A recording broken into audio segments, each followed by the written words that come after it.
friends. This is another wonderful day for all of us, and just to be happy of being here together to follow the Dhamma, to listen to the Dhamma. In this month of Vesak, whole world is celebrating Buddha's birth, his enlightenment, and his passing away. These three triple anniversaries is the most significant, holiest event for us to commemorate. The whole month of May, people are observing precepts and practicing meditation and doing all other religious activities in order to pay respect to the Buddha and his great enlightenment event and his departed on May. So today we are here to share the Dhamma with you all. We all aware that listening to the Dhamma is the way to follow on Eight Noble Path to Nibbana. Without listening or learning, we are unable to understand the real Dhamma. So therefore your participation is important, and your attention, your concentration is important. Otherwise, we are unable to reach the ultimate happiness of the Nibbana. Let us begin with paying respect to the Buddha, Dhamma and the Sangha. That is the beginning way, is starting point to entering to the Buddha's teachings. Without faith, without saddha or inner confidence, we are unable to follow the Buddha's teachings. So therefore let us start with paying respect to the triple gem. May our respect to the Buddha and his teachings and Dhamma. Let us recite together. You may join with me to venerate the triple gem. Namo tassa bhagavato arahato samma sambuddhassa. Namo tassa bhagavato arahato samma sambuddhassa. Namo tassa bhagavato arahato samma sambuddhassa. Itipiso bhagava arahang samma sambuddho. Vijjācarana sampanno sugato lokavidu. Anuttaro purisa dhamma sarati satta deva manussanang buddho bhagavati. Swakato bhagavata dhammo sanditthiko akaliko ehi passiko opanayiko paccattang veditappo vinyuhiti. Supatipanno bhagavato sāvaka sangho. Ujupatipanno bhagavato sāvaka sangho. Nyāya patipanno bhagavato sāvaka sangho. Sāmeci patipanno bhagavato sāvaka sangho. Yadidang cattari purisa yugani atta purisa pungala. Isa bhagavato sāvaka sangho. Ahuneyo pahuneyo Dakkineyo Anjali Karaniyo Anuttarang Punyakethang Lokasati. Sadhu, sadhu, sadhu. I think you all of remember the Dhamma sessions that we started with mindfulness. The mindful meditation is the most important meditation method taught by the Buddha.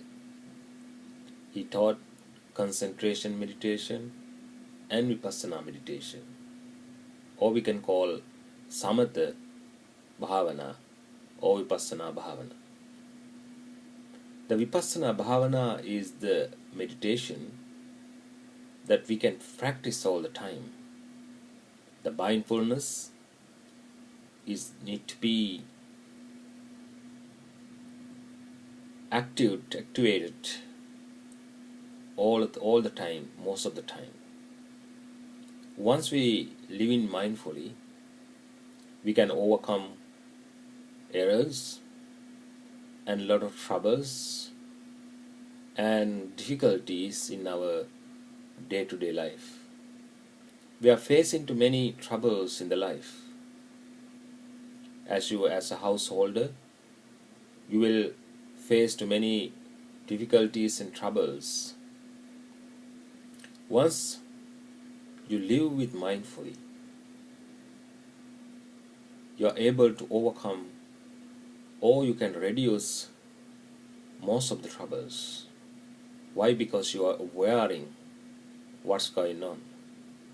The most important section in this meditation is mental objects. I think you all remember the starting point that we started with, first section known as bodily contemplation. The bodily contemplation is started with breath. So Buddha recommends us to start with breath because breathing is going on all the time. It doesn't matter whether we walk or sleep or working, the breathing is going on. But once we sit in a particular place and just start to watch, then we are able to see the details of breath.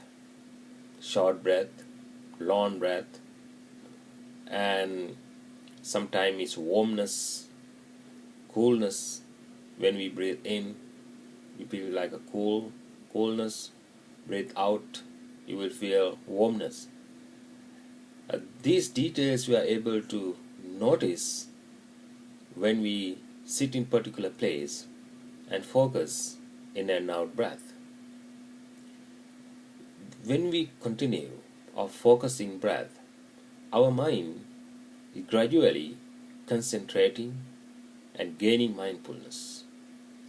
Once we gain mindfulness, we need to continue with other objects: clear comprehension, repulsive part, and 4 elements, and 9 channel grounds.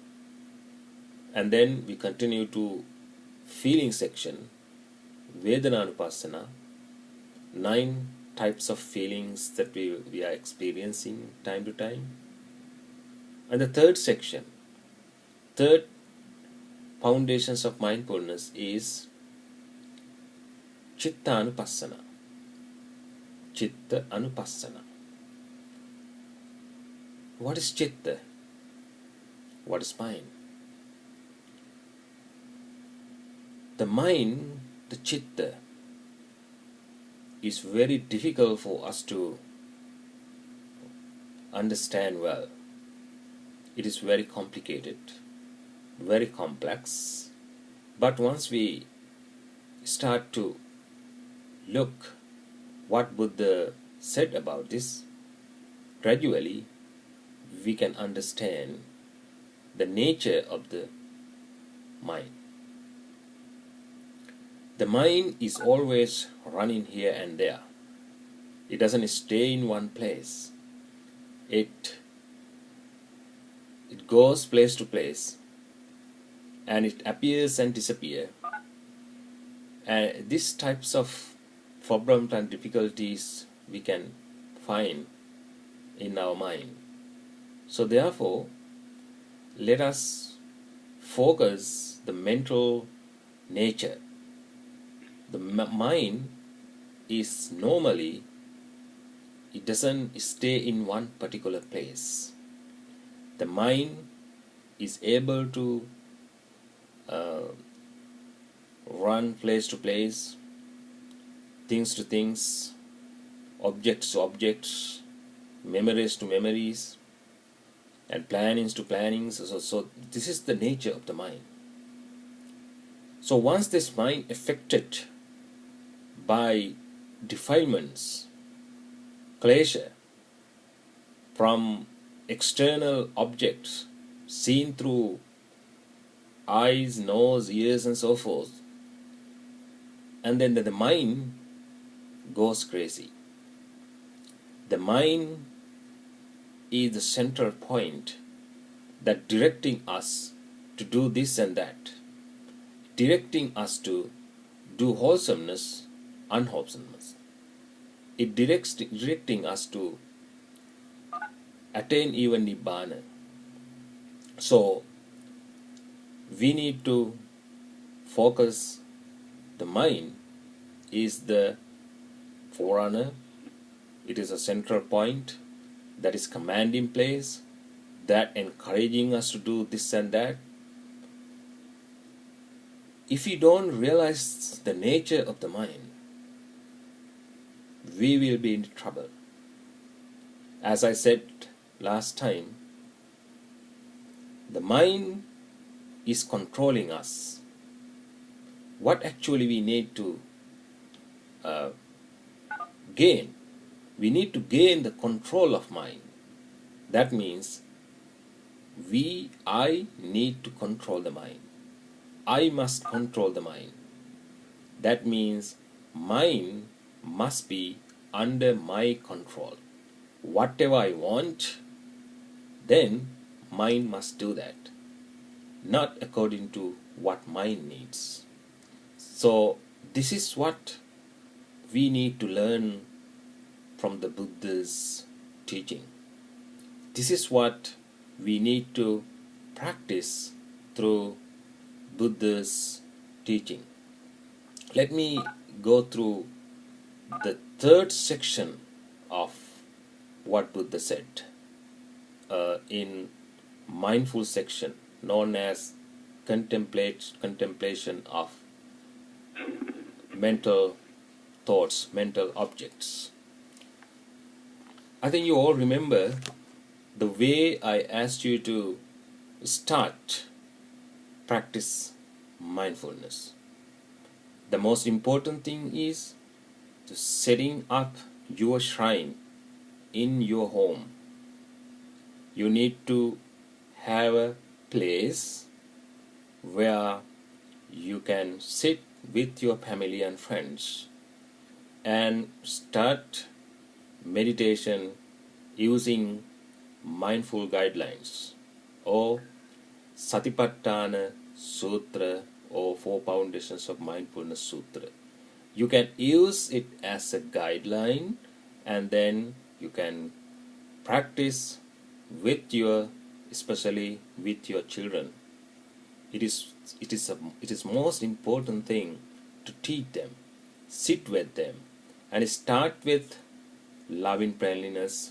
Or before that, you can pay respect to the Buddha, Dhamma, and the Sangha, or you can do some offerings, flowers, incense, and candles, and then let it settle the mind. Let the mind calm and sit quietly in front of the Buddha image in your home shrine, and sit cross-legged or lotus posture and keep your body erect and watch in and out breath. So this is continuously you should do every day, at least 5 minutes, 10 minutes, and then you can extend the minutes.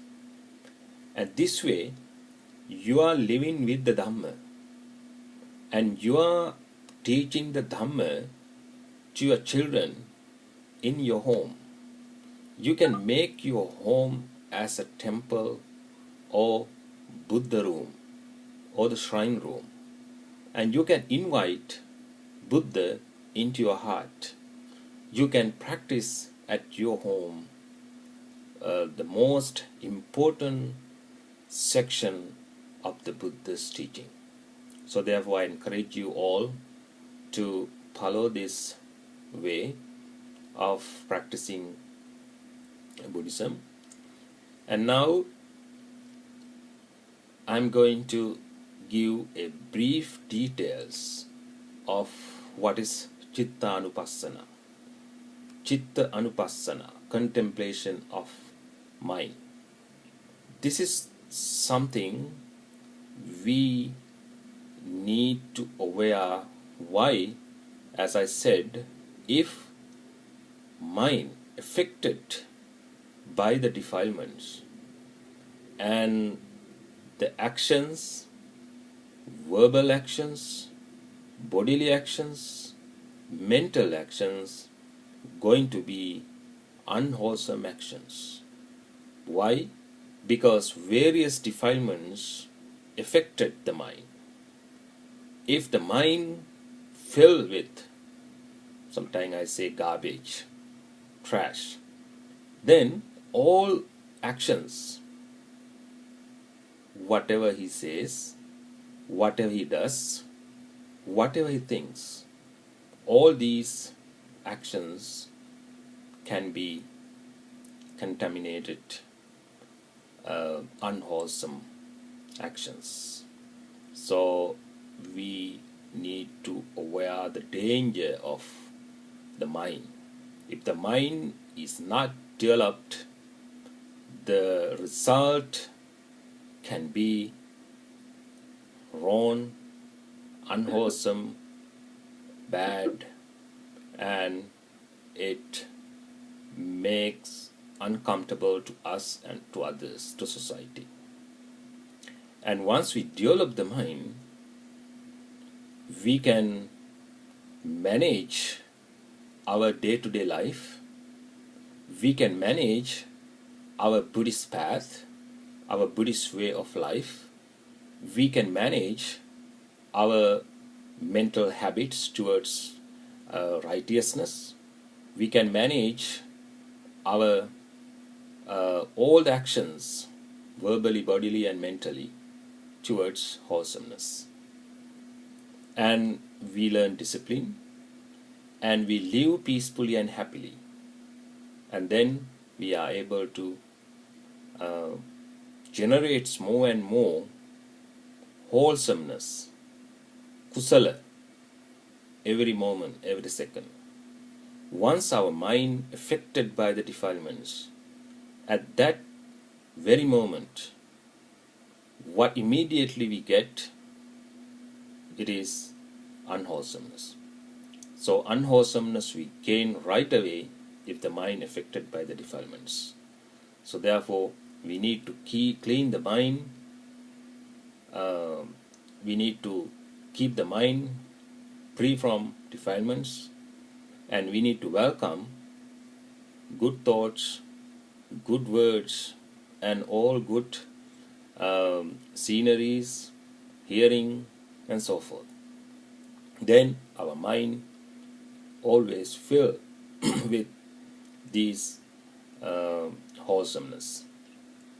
And how we are able to recognize the mental objects as mental object. The key is mindfulness. Once we start with focusing in and out breath, then we continue. Gradually, we are able to gain mindfulness.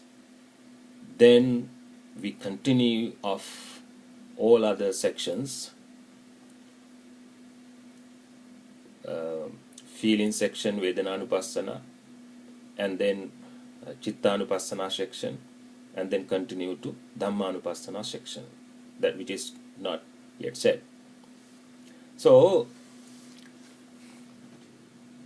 the mental objects, how we recognize?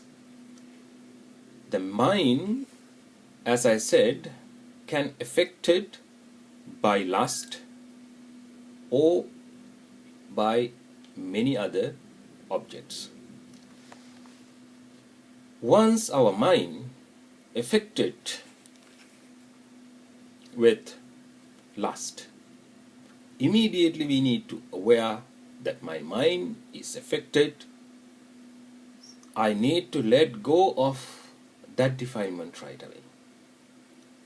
And how we get that awareness? We are gaining mindfulness little by little. That mindfulness is able to show in us the effect of defilements, affected defilements, or which is already affected and came into our mind, and we are able to realize it, recognize it, then we are able to overcome it. So how in Satipatthana Sutra explaining of these mental thoughts, it says Katanchapana Bhikkhave, Katanchapana Bhikkhave Bhikkhu Chitte Chittanupassi Viharati. That's how it starts the Chittanupassana section in Satipatthana Sutra. And how, monks, does a monk dwell contemplating mind as mind? Ida bhikkhave bhikkhu. Here, monks, how it happened. Saragang va chittan, saragan chittanti pajanati. Vitaragang va chittan, vitaragan chittanti pajanati. Saragan chittan. Raga means with lust. Saraga. And understand a lustful mind as lustful mind. If our mind affected by the lust, immediately we must understand our mind affected by the lust. Realizing, understanding of affection of lust, what we are able to do, immediately we are able to overcome it. We can let it go. And sometime vitaragang va chittan, vitaragan chittanti pajanati. And he understands lust-free mind. If you notice, our mind doesn't have any lust. Our mind does not affect by the lust. Lust-free mind. There is no any lust. What we need to do? We don't have to worry. We don't have to sad. We don't even have to happy. Just aware. Just normally aware, my mind is lust-free. Even if your mind filled with lust, you don't have to sad, you don't have to get angry, you don't have to worry, you don't have to run away, you don't have to argue. You just simply aware. Aware of what? Your mind, my mind, affected by the lust in this very moment. And realizing it, what will happen gradually, that lustful mind will go away. It is very simple. Actually, it is very simple to say. Once it is happening, it is very difficult to let go. So looking for action. So without going to action, immediately we have to remove it from the root. Otherwise, if it is still a root there, the lustful can come back. This is two types of thoughts that we have to aware. I just mentioned Saragang va chittang, saragan chittanti pajanati. Vitaragang va chittang, vitaragan chittanti pajanati. If it is lustful mind, just to aware, it is lustful mind. If it is lust-free mind, just to aware, it is lust-free mind. This is two types of thoughts can come to our mind. So our job is to awareness. And then the second, sadosam va chittan sadosan chittanti pajanati. Sadosam. Sadosam means hating mind. You know, hatred is another most dangerous thoughts can affect us. These dangerous thoughts can harmful to us, harmful to others. Hating is turning into even destroying the life, their own life, others' life. Some people they suicide because of they get anger. They angry with himself, they angry with others, and the consequences going to be the end of the life. Or someone gets angry, and what is his action going to be? He can abuse him by physically, verbally, mentally, hitting, killing, throwing things, using weapons, and shooting, using knife, and all these weapons people using not automatically. These actions not happening automatically, not unintentionally. Everything's are happening intentionally. Why? Because the mental force is sending message to your body, to your word, to your mouth, to your mind, to do some certain actions. Because of this force of anger causes to destroy some other's life. So what we need to do, whenever we get angry, immediately we need to aware, I am having anger now. My mind is affected by the anger. In this moment, you don't have to worry, you don't have to sad, just aware, I am having anger. I am having anger. I am having anger. I am having anger. Just even you can repeatedly think again and again, my mind is affected by the anger. Let it go. Let it go. Just even close your eyes and try to let it go. What will happen? Gradually, that angry thoughts will go away and you will become normal. You are cleaning something. If you have trash in your house, what you need to do, you just get a broom and collect them, and using a trash pan, put into the trash can and put it away. Similarly, if we realize something going on in the mind, immediately what we need to do, we need to let it go. Otherwise, if we keep it there, it can smell of the trash, all other insects can gather, and many problems going to be, and viruses can growing. So these types of things will happen. Similarly, if our mind contaminated with anger, affected with the anger, it is going to be disaster. So therefore, what Buddha said, immediately, if the anger is there, just to realize, just to recognize, then it needs to be away, right away. Don't keep it. Don't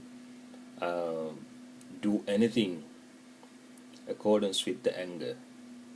Just realize, let it go. Because this is something timing. Sometimes, it just may be a second, minutes. Some anger stays in few second, minute, and then later on, that anger's it power reducing, and then later on, it becomes normal. But some people, once they get angry, they are unable to reduce it. They keep it, and they try to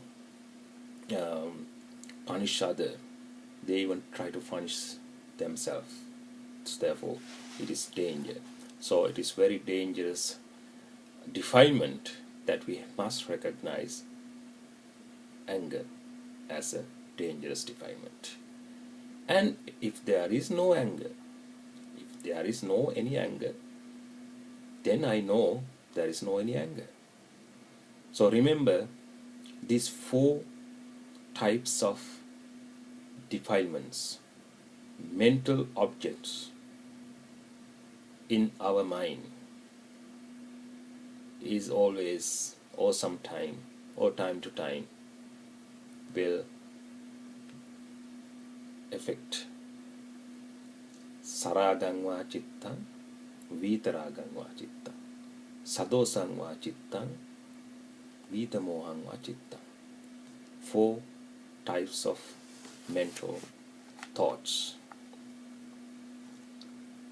What is third type of, this is going with 2. The first one, it is positive, negative, or we can call anger or non-anger, or lust or non-lust. And the third section, it also has 2. Samohang va chittam, vita dosang va chittam, vita dosang chittanti pajanati. And third one, samohang va chittam, samohang chittanti pajanati. Vita mohang va chittam, vita mohang chittanti pajanati. What is moha? What is samoha? What is vita moha? It is another important mental object for us to recognize. And if it is if it is moha, samoha, we just simply recognize them. If it is deluded mind, we need to let it go, just to aware our mind has deluded. And if it is non-deluded or without deluded, so just to aware my mind is without deluded. So what is moha? Deluded. If the person doesn't realize truth as truth, if the person is unable to understand reality as reality, if the person is unable to recognize truthfulness or wrong way or the right path, that means he has to work with to gain mindfulness, to gain wisdom. The problem is he doesn't have a wisdom. He's not a wise person. If the wise person always he realizes truth as truth, He recognizes truth as truth. He understands reality as real, and he's able to realize all these. But if his mind deluded with moha, Sinhala we call modakama, or moha, deluded person always reject right things, righteous action, right speech, right livelihood, and right word. All these are he is rejecting. Why? Because his mind deluded. He doesn't understand the reality of the life. He doesn't go through the real Dhamma. He doesn't spend time for that, and he doesn't have a discipline for that, and he doesn't have any interest. And it could be some previous bad karmas he has done. If someone has done previously good karmas, pubbeca kata punyata, that person is able to focus righteousness and continue on going towards to attain Nibbana. Otherwise, his sansaric journey is going again and again on the journey on the sansara. He is unable to reach to the ultimate happiness. Why? Because he never ever understands reality, the righteousness. So therefore Buddha is mentioning here, if our mind deluded, just to aware my mind is deluded, if you know my mind is deluded, if you know that my mind doesn't understand the Buddha and his qualities, Sangha and his qualities, and Dhamma and his qualities, that means his mind totally deluded. Why? The Buddha is the most compassionate, scientific, wise, enlightened person, and is been practicing his path, and we don't realize it, analyze it, his qualities, his great practices. That means we are rejecting him. We don't recognize him as a Buddha. We don't recognize him as an enlightened Buddha. We don't recognize him as the most compassionate person in the world. We don't recognize him as the most kindest person in the world. And we don't recognize him, he taught the Dhamma, which is truth, which is real, which is thoughtful, which goes to Nibbana.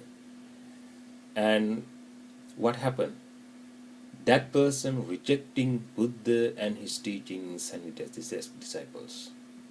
And he is unable to understand his teaching. Why? He doesn't have a saddha. He doesn't have a confidence. He doesn't have any faith towards Buddha, Dhamma and the Sangha. And he is very far from the Nibbana. He is very far from the truth. He is very far from the understanding reality. He is very far from gaining mindfulness. And his mind totally deluded. And he doesn't understand what the real life is, and how this life started, and how this life is going towards destruction. And he doesn't understand of reality of the suffering. We all know the birth is suffering. It brings enormous suffering. Decay is suffering. Always, decaying. We feel, when we decay, when we fail of decaying, we are not happy. We are sad. So that person doesn't realize that. And then sicknesses bring suffering, and the person doesn't realize it as sicknesses, as a suffering. And then whatever we want, we are unable to get. then we feel suffering. And something close to us comes near to us, which is we don't want, we don't like, then we feel suffering. The death is suffering. So all these sufferings that Buddha mentioned are truth. If anyone is able to say these are not truth, these are not right, these are not real, that is totally deluded.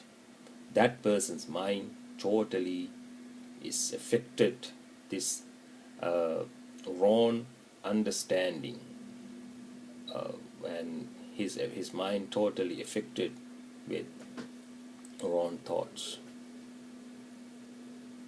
So therefore, deluded mind can close our vision, our path to Nibbana, or to attain Nibbana, or to realize this reality or the truth. So, first thing, what we do, we need to listen to the Dhamma. We need to understand gradually what Buddha said. We need to sit and think what exactly he said. Every day we are experiencing many things in our life. Top to toe of this body, there are many things going on. Many things going on in the mind. Many things going on in the body. We can experience of decay. We can experience of sickness. We can experience of mental troubles, difficulties, time to time. Sometimes we are happy. Sometimes we are sad. Sometimes we enjoy. Sometimes we don't enjoy. Sometimes we indulge with sense faculties. Sometimes we don't. And all these things going on top to toe of this body. So just day to day, in our day-to-day life, if we focus what's going on in the body and the mind, that way we can reach what Buddha said. Then we can continue to hear of more and more Dhamma and practice more and more Dhamma. Why? Because that's the entering point. That's the key to enter what Buddha said. So therefore, Saddha, we must have Saddha. In order to generate Saddha, we do various things. We do puja, we pay respect to the Buddha, Dhamma and the Sangha, and we set up a shrine room. We just simply come and bow to the Buddha and sit down and recall his teaching. What happening? Just gradually we are generating Saddha, inner confidence. Then we can overcome moha. Deluded mind can cause a lot of troubles to us. Why? Because we don't understand reality. We don't realize the truth. That person always in behind. He is the person is fair in his life because he born as a human being, that is which is very rare, and he's not doing well in this very life, means he will be in trouble. But instead of acquiring merits, he's generating demerits, and he will most probably end up with this life and reborn in a place of deprivation, and he will never ever get chance to get back to human being. We can count how many human in the world, but we are unable to count how many of other living beings in the world, maybe trillion or trillion, and it is uncountable. But human beings countable. Why? Because human being in this world is very rare, not many. So therefore, born as a human being is very rare. That we need to understand. That's why Buddha said, Kiccho manussa patilabho, having born as a human being is rare. So once we aware our mind affected by the moha or the deluded mind, if you know that my mind is deluded, immediately what we need to do, recognize, yes, my mind already deluded. My mind now deluded. I don't understand what Buddha said, and I don't realize what exactly it is. So once you focus that your mind deluded, gradually you are able to overcome that deluded mind. And then what will happen? You will realize that my mind is in this moment undeluded or free from deluded, and there's no longer deluded. But again, the deluded mind can come back. Moha can come back again. So this is mental thoughts that we need to observe whenever affected to our mind. And then sankittang va cittang sankittang cittanti pajanati, vikkitang va cittang vikkitang cittanti pajanati. That's a four group. Sankitta, sankitta and vikkitta, contracted mind, distracted mind. Sometimes our mind contracted. Once we aware if the mind contracted, and then we are able to overcome. And if it is distracted, then we need to aware the mind already distracted. So this is sankitta vikkitta. That means the mind can contracted if any time if you realize your own mind is contracted, then immediately you aware, yes, my mind is contracted. Another time you will experience my mind is distracted. Immediately you notice this distracted mind. Once we practice meditation, and all of a sudden your mind can be distracted. If the person really focusing the object, then he knows right away, my mind just distracted. What he's doing, he just aware, yes, the mind distracted. Let me come back to the main object. So he comes back to the main object and anchor on it, stay on it, and continue to practice. That is the real meditator's attitudes.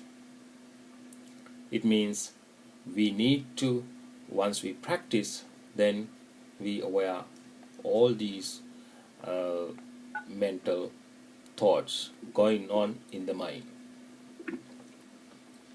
And mahaggatang va cittang mahaggatang cittanti pajanati, amahaggatang va cittang amahaggatang cittanti pajanati. So he understands exalted mind as exalted mind, and he understands unexalted mind as unexalted mind. Mahaggata means when we continue to practice meditation or mindfulness, so we are going towards higher mind, higher level, Mahagata, higher level. And then if you aware that my mind is going to higher level, that means your mind not distracting no more, and your mind is not running here and there no more, and your concentration, your contemplations going very well, and you understand all these techniques and teachings, and then you have enormous faith and confidence towards his teachings and the Buddha. What happened? Your mind is now turning to a higher mind. That means it's going forward towards undistracted level. It will not distract again. Why? Because you already pass that most difficult time. Difficult time means once we, as a new meditator, new practitioner, at the beginning, it will bring a lot of it made us a lot of troubles at the beginning because of sitting problems and sometimes back pain and then disciplines and all these troubles we will experience at the beginning. But once we passed all these troubles, and then the mind is at the beginning started to distract to many thoughts, and maybe felt of loneliness, or sometime boring, sometime maybe angry because of maybe you were, someone forced you to do that.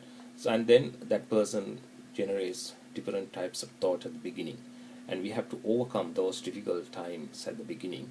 Once we experienced all these troubles, and once we pass all these bad time, then our mind no longer distracting.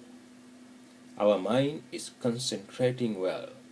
Our mind is focusing well, and then easily we are able to continue to a higher level of mind. Mahagata. Mahagatang va chittam, mahagatan chittanti pajana. That means if you are continuously practicing meditation, day after day, month after month, year after year, you will see the progress. A few months ago, you know what was in the mind, how I was practicing. And then after few months, we know the progress. Last month was such and such, and this month I am in this place. That means you see the progress. You know the experience, you know through the experiences and what was before and what's going on now, and how was difficult before and how it is easy now, and how was my thoughts was very rough, even breath was very rough and harsh at the beginning. Now it turned to very soft and fine, and the thoughts always comes and goes, but now I feel some differences. It just staying in place. It doesn't distract much. So this is something we realize it. It's just like once we study some subject, and at the beginning for the school year, at the beginning it was very difficult, and gradually once we learn the subject day after day, then we feel little easier. Similarly, once we started this practice at the beginning was difficult, but gradually we are overcoming that difficulties, and then we are gaining more and more through the experiences. We gain confidence. We gain confidence of the teachings of the Buddha. We gain confidence of the Buddha and his teachings. So this is gradual training. This is not something immediately that you learn. This is gradually we gain, gradually we learn. And this is how we should understand of this meditation tradition. I think today this is enough for learning what Buddha said about mental objects, mental thoughts, and how to manage our mental thoughts, and several more to explain. We will continue in the maybe next meeting. So just aware that is anything happen to us, happen to our mind, what we need to do immediately, we need to realize, we need to recognize, and don't let mind control you. You need to get control of the mind. Once we get control of the mind, it doesn't matter is lust arising, it doesn't matter is dosa or anger rising, it doesn't matter of delusion arising. Why? Because we are able to control it. We are not following those mental thoughts, unwholesome mental thoughts as they arise. We just simply realize it, let it go. We don't do anything. We don't do anything bodily. We don't do anything verbally. We don't do anything mentally. It just simply let them go. This is what we should do, and I wish you all the best and good luck. May you all be well, happy and peaceful. May your parents, your teachers, your brothers and sisters, your friends, may they always be happy and peaceful. May you live happily, peacefully, and finally, may you all attain ultimate happiness of the Nibbana. And thank you very much.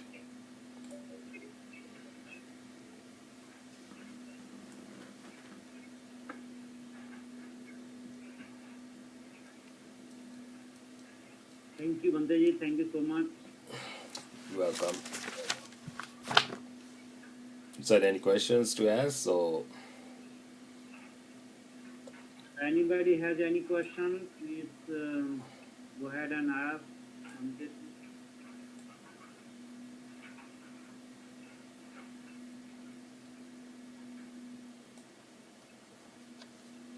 Any question on mindfulness?